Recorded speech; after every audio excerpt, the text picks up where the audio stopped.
Welcome to the Ghostly Chronicles. The Lantern Keeper. Maya and Jake were hiking in the mountains when they lost track of time. Night fell faster than expected, and the path they had been following seemed to vanish beneath the shadows. With no cell service and their flashlights flickering, panic began to set in. "Let's just keep moving," Jake suggested, trying to stay calm. "We'll find the trail again." As they walked deeper into the forest, a faint glow appeared in the distance, like a flickering lantern. Relief washed over them. "Maybe it's a park ranger," Maya said, speeding up.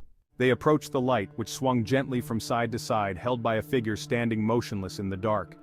As they got closer, they saw it was an old man, his face hidden beneath a hood, his clothes ragged and torn.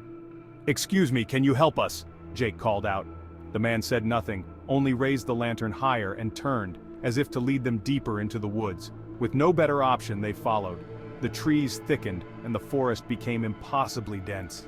The man's lantern was the only thing guiding them through the maze of trees.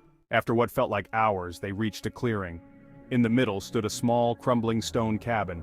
The old man stopped at the entrance, gesturing for them to go inside. Maya hesitated. Something felt wrong. This place wasn't on any map, and the air was thick with an uneasy stillness. Jake, desperate to get out of the woods, stepped toward the door.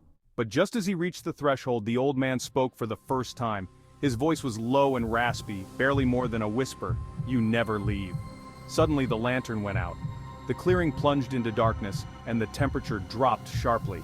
Maya grabbed Jake's arm, but when they turned back, the man was gone.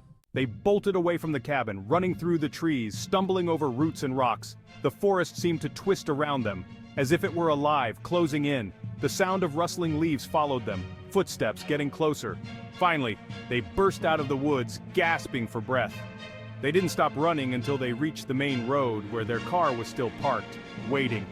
Shaken but relieved, they climbed inside and drove away without looking back.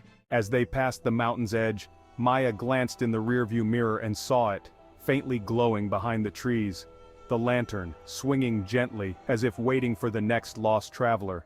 Please like, share, and subscribe.